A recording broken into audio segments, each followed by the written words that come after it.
Good morning students. कल हमने Belgium की सत्ता की साझेदारी का मॉडल देखा।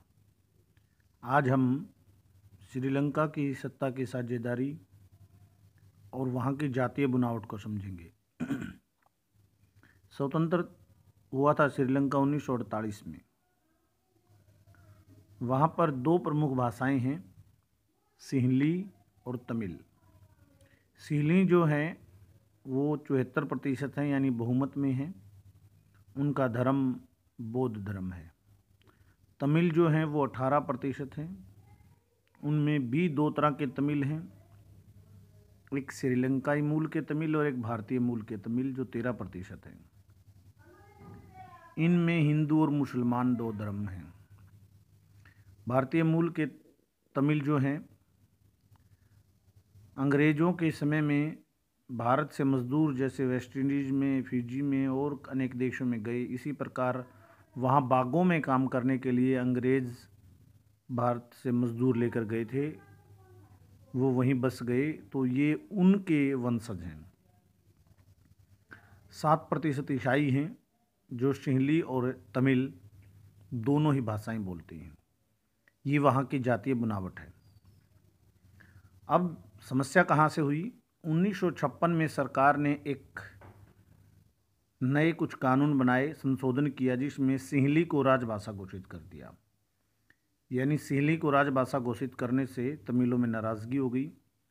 दूसरा क्या बना कानून? विश्वविद्यालयों व सरकारी नौकरियों में सिंहलियों को प्राथमिकता मीन्स पहले सिंहलियों को एडमिशन मिलेंगे, सिंहलियों को पहले सरकारी नौकरी मिलेंगी, बचती हैं तो तमिलों को।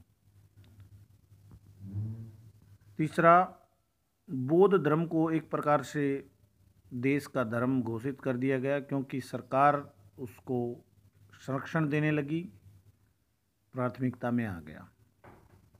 तो इसके परिणाम क्या रहे? देश में गृह युद्ध व जातीय हिंसा हो गई, क्योंकि तमिलों में नाराज़गी थी, तमिलों के साथ भेदभाव हो रहा था। तमिलों ने पहले तो अपनी मांगें शांतिपूर्वक तरीके से रखी, आंदोलन किए, धरने दिए, प्रदर्शन किए, लेकिन जब उनकी मांग नहीं मानी गई तो गृह युद्ध, जातीय हिंसा, लाखों तमिलों ने देश छोड़ दिया। अन्य देशों में, खासकर भारत में ज़्यादातर ने अपने तमिलनाडु में शरण ली। जाफना एक प्रायद्वीप है श्रीलंका में। प्रायद्वीप होता है जो एरिया 3 तरफ से समुद्र से घिरा हो। श्रीलंका पूरा एक द्वीप है और श्रीलंका का एक उत्तर पूर्वी हिस्सा जाफना जो स्टेट है वो प्रायद्वीप कहलाएगा, क्योंकि एक तरफ उसके श्रीलंका का बाकी हिस्सा लगा, 3 तरफ समुद्र लगा। तो उस जाफना प्रायद्वीप में तमिल जो है बहुसंख्या में थे। तमिलों ने अपनी सेना बनाई जिसका नाम लिट्टे लिबरेशन टाइगर्स ऑफ तमिल इलम रखा। दुनिया में ये आतंकवादी संगठन कहलाता है, लेकिन श्रीलंकाई तमिलों की ये सेना थी। और उन्होंने उस जाफना प्रायद्वीप पर अपनी पैरेलल गवर्नमेंट बना ली, यानी श्रीलंका में दो सरकारें हो गई, एक श्रीलंका की घोषित मान्यता प्राप्त सरकार और एक जाफना में लिट्टे की सरकार, जिसका नेता था प्रभाकरन। और देश में गृह युद्ध छिड़ गया।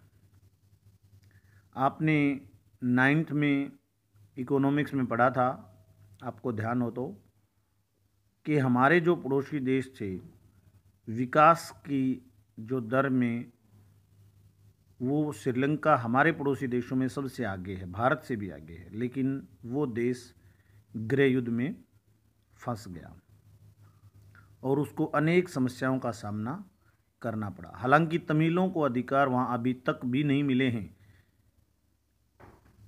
यानी इस उदाहरण से हम ये समझते हैं कि जैसे बेल्जियम ने अपनी समस्या का समाधान कितनी बढ़िया तरीके से सत्ता की साझेदारी करके निकाला, वहीं श्रीलंका ने अपनी समस्या का समाधान नहीं किया, यानी सत्ता की साझेदारी नहीं की, तो वो देश गृह युद्ध में, जातीय हिंसा में, और जो हमारे सभी पड़ोसी देशों में आगे था वो और आगे जा सकता था।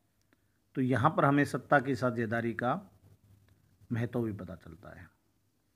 एक बात और मैं आपको बताऊं, आपको पता होगा 1991 में हमारे पूर्व प्रधानमंत्री राजीव गांधी की हत्या तमिलनाडु में हुई थी, वो इस लिट्टे ने ही करवाई थी। कारण ये था कि जब गृह युद्ध श्रीलंका में चल रहा था, लिट्टे की सेना श्रीलंकाई सेना पर भारी पड़ रही थी, तो भारत ने श्रीलंका ने भारत से मदद मांगी। पहले तो भारत ने मना कर दिया, लेकिन श्रीलंका ने फिर अमेरिका से मदद मांगी और अमेरिका ने हामी भर दी। तो भारत ने, उस समय पर राजीव गांधी की सरकार थी, 1984-85 की ये बात है, तो भारत ने अपनी सेना श्रीलंका में भेज दी ताकि अमेरिका की सेना यहाँ ना आ जाए। और उस समय काफ़ी नुकसान भारत की सेना ने लिट्टे को किया। इसलिए बाद में जब लिट्टे ने राजीव गांधी की हत्या की तमिलनाडु में, तो आज हमने श्रीलंका की जातीय समस्या को समझा और ये समझा कि यदि सत्ता की साझेदारी नहीं की जाए तो देश में क्या समस्याएं आ सकती हैं। कल हमने बेल्जियम को समझा था और ये देखा था कि बेल्जियम में सत्ता की साझेदारी की गई तो किस तरह से समस्याएं आसान हो गई। कल हम एक और देश लेबनान का उदाहरण लेंगे और वहाँ की जातीय बुनावट और वहाँ की सत्ता की एक अलग ही तरीके से साझेदारी को समझेंगे। धन्यवाद।